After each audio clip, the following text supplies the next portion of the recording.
হরে কৃষ্ণ। ভাগবত কথামৃতে সকলকে জানাই স্বাগত। এই ভাগবত কথামৃত যদি আপনাদের ভালো লাগে অবশ্যই চ্যানেলটি সাবস্ক্রাইব করে দেবেন।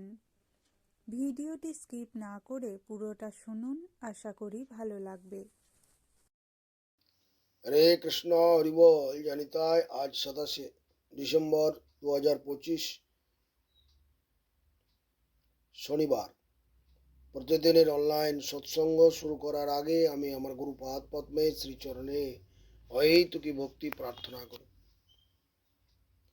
ভক্তি সিদ্ধান্ত সরস্বতী ঠাকুর প্রভুপাদের শ্রীচরণান্তিকে শতকোটি ভক্তিপূর্ণ প্রণাম জানাই। শ্রী শ্রী শ্যামদাস বাবার চরণে ধন্যবাদ প্রণাম এবং অহেতুকি ভক্তি প্রার্থনা করি। গৌরাঙ্গ পরিবারের সমস্ত ভক্তবৃন্দকে আমি জানাই ধন্যবাদ প্রণাম এবং সকলের কাছে আমি কৃপা এবং আশীর্বাদ প্রার্থনা করি। বন্দে গুরুপদদ্বন্দ্বম ভক্তবৃন্দ সমন্বিতম শ্রী চৈতন্য প্রভুম বন্দে শ্রীনিত্যানন্দ সহোদিতম শ্রী নন্দনন্দনং বন্দে শ্রী রাধিকা চরণোদয়ম গোপীজন সমায়ুক্তং বৃন্দাবনং মনোহরম আজানুলম্বিত ভুজৌ কনকাবদাতৌ সংকীর্তনৈকপিতরৌ কমলায়তাক্ষৈ বিশ্বম্ভরো দ্বিজবরো যুগধর্ম পালৌ বন্দে জগৎপ্রিয়করৌ করুণাবতারৌ নমামি গঙ্গে তব পাদ পঙ্কজম সুরাসুরৈর্বন্দিত দিব্যরূপম ভুক্তিম চ মুক্তিম চ দদাসি নিত্যম ভবানুরূপে সদা নরানাম ধ্যেয়ং সদা পরিভবগ্নম অভীষ্টতহম তীর্থাস্পদম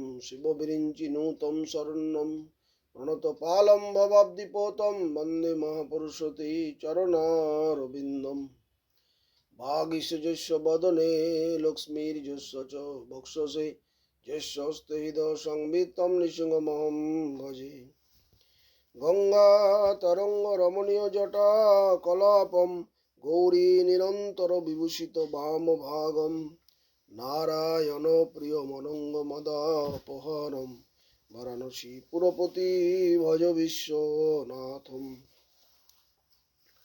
শ্রীকৃষ্ণ চৈতন্য প্রভু নিত্যানন্দ শ্রী অদ্বৈত গদাধর শিবাসাদি গৌর ভক্ত বৃন্দ। জয় রূপ সনাতন ভট্ট রঘুনাথ শ্রীজীব গোপাল ভট্ট দাস রঘুনাথ নারায়ণং নমস্কৃত্যং নরং চৈব নরোত্তমং দেবীং সরস্বতীং ব্যাসং তত জয়মুদীরয়েৎ। ওম হরে কৃষ্ণ কৃষ্ণ কৃষ্ণ হরে হরে, হরে রাম রাম রাম হরে হরে। গৌরীয় গোষ্ঠীপতি ভক্তি সিদ্ধান্ত শশী ঠাকুর প্রভুপাদ পরমাংশ জগৎগুরু জানিয়েছেন যে মঠের সহিত কার সঙ্গে মঠের সম্পর্ক নাই, কার সঙ্গে মঠের সম্পর্ক নাই। প্রভুপাদ উত্তরে বলছেন, যিনি দিব্য জ্ঞানের অপব্যবহার করবার মানসে কপটতা বশবর্তী হয়ে মঠের আশ্রয় গ্রহণ আনুগত্য স্বীকার করেন, তার সঙ্গে মঠের কোনো সম্বন্ধ থাকতে পারে না বা নাই। প্রভুপাদ কি বললেন? যিনি দিব্য জ্ঞানের অপব্যবহার করবার মানসে কপটতা বশবর্তী হয়ে মঠের আশ্রয় আনুগত্য স্বীকার করেন। মঠে আছেন, মঠ বা গৃহ তো আমি আছি, কিন্তু আমি যদি কপটতা আনুগত্য এগুলো যদি গুরু আনুগত্য না থাকে, কপটতা আমার মনের মধ্যে থাকে, তাই প্রভুপাদ বলছেন যে মঠে বাস করছেন কিন্তু মঠের সঙ্গে তার কোনো সম্বন্ধ নাই, থাকতে পারে না।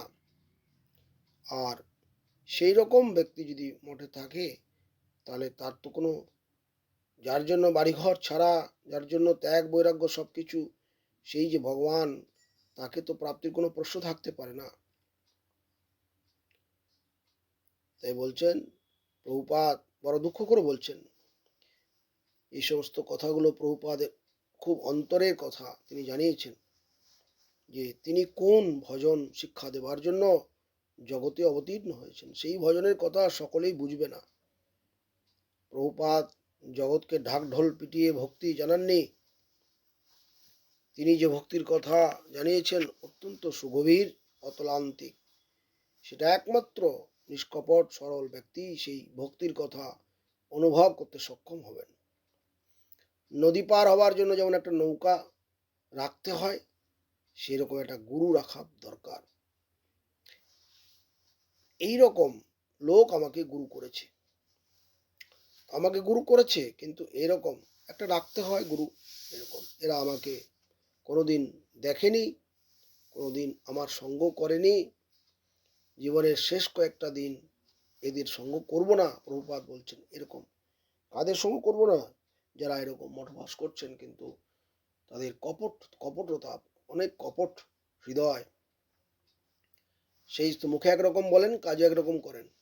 সেরকম ব্যক্তির সঙ্গে আমি সঙ্গ করব না। এদের আর শেষ কয়টা দিন যেন আমার সঙ্গ তাদের না করতে হয়।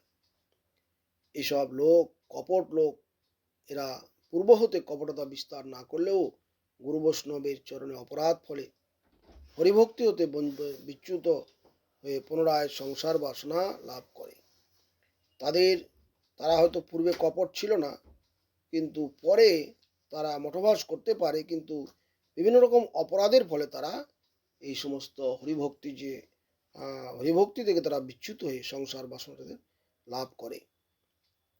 যখন আমরা শ্রী গুরুদেবের সঙ্গে তর্কপথ আবাহন করি, যখন আমরা নিজেদের অহজ জ্ঞানে গুরুকে মাপতে যাই, আমাদের নিজেদের বুদ্ধির মাপকাঠিতে যখন আমরা ইন্দ্রিয়জ জ্ঞানের দ্বারা গুরুকে যখন আমরা মাপতে যাই, তখন সেই গুরুদেবের অনুসরণ না করে আমরা অনুকরণ করি, তখন আমাদের সর্বনাশ, অমঙ্গল এসে উপস্থিত হয়। এসব প্রভুপাদ বলছেন, এসব দুর্বুদ্ধি ছেড়ে দিয়ে যখন শ্রী গুরুদেবের চরণে আত্মসমর্পণ করি, তখন আমার আসল মঙ্গল হয়। অর্থ, বিদ্যা, যোগ্যতা, পাণ্ডিত্য, বাহাদুরির গরম ভগবত ভক্তের জীবনে প্রয়োজনীয় বিষয় নয়। অর্থ, বিদ্যা, যোগ্যতা, পাণ্ডিত্য, বাহাদুরির গরম ভগবত ভক্তের জীবনে প্রয়োজনীয় নয়। তদ্বারা গুরু বৈষ্ণবকে লঙ্ঘন জনিত অপরাধ হয়। এই সমস্ত জিনিসগুলো যখন হৃদয়ে চাড়া দেয়, তখন গুরু বৈষ্ণবকে আমরা মাপতে যাই। গুরু বৈষ্ণবকে আমরা তখন মাপতে যাই। সেই জন্য আমাদের সর্বনাশ হয়ে যায়, এই জন্য অপরাধ হয়ে যায়। তখন আমরা এই ভক্তি পথ থেকে বিচ্যুত হয়ে যাই। ভগবান কাকে আকর্ষণ করেন? প্রভুপাদ বলছেন, নন্দনন্দন কৃষ্ণ স্বয়ং ভগবান।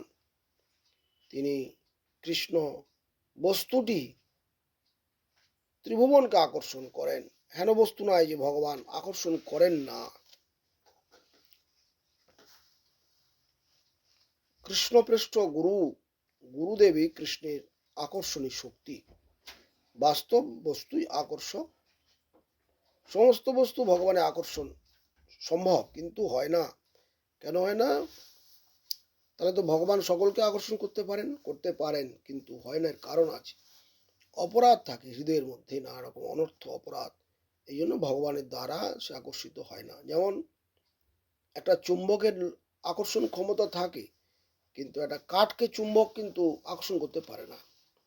সেই রকম ভগবান সেবক যে তাকে আকর্ষণ করে, সেবার মনোভাব যার রয়েছে, অন্তরের তার নিষ্কপট ভাব, আরতি হৃদয়ে রয়েছে, সংশোধন করার চিত্তবৃত্তি রয়েছে, সেই রকম ভক্তকে ভগবান আকর্ষণ করেন, তার কাছে নিয়ে যাওয়ার জন্য ব্যবস্থা করেন।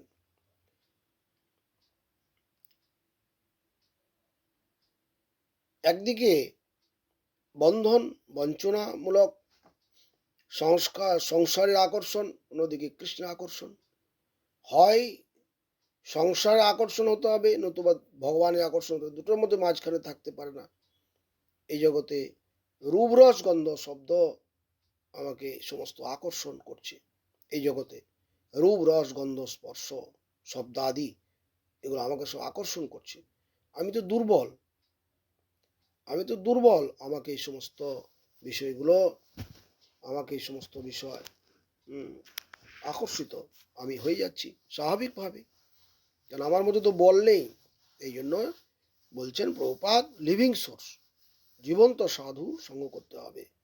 যে সাধু তার আচরণ আছে, তার আচরণের দ্বারা জীবকে শিক্ষা দেন, নিজে আচরণ করেন, শিক্ষা দেন, তিনি একমাত্র জীবকে এই পথে রাখতে সচেষ্ট হন, সক্ষম হন। এরকম সাধুর হরিকথা শুনতে হবে, সাধুর কাছ থেকে। বলবান সাধু, আহ, নিজে দুর্বল সাধু কাছ থেকে হরিকথা শুনে লাভ হবে না।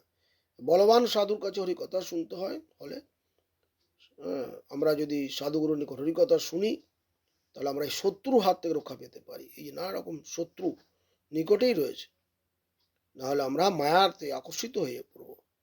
কৃষ্ণ আকর্ষণ, নাহলে কৃষ্ণ একটু ভগবান কৃষ্ণ আমি আকর্ষিত হতে পারবো না। কৃষ্ণ আকর্ষণ না পড়লে মায়ার দ্বারা আকৃষ্ট আমাদেরকে হতেই হবে। হয় আমরা মায়ার দ্বারা আকৃষ্ট হব, না হলে আমরা ভগবানের দ্বারা আকৃষ্ট হব। দুটোর মাঝখানে কোনো কিছু হয় না। আজকে এই পর্যন্তই, পরের দিন আবার প্রভুপাদের উপদেশ থেকে আমরা শ্রবণ করব। বাঞ্ছা কল্পতরুভশ্চ কৃপা সিন্ধু বৈবচ পতিতানাং পাবনে ভো বৈষ্ণবে ভো নমঃ। হরে কৃষ্ণ। বহুত বহুত ধন্যবাদ। ভিডিওটি ভালো লাগলে অবশ্যই কমেন্টে জানাবেন।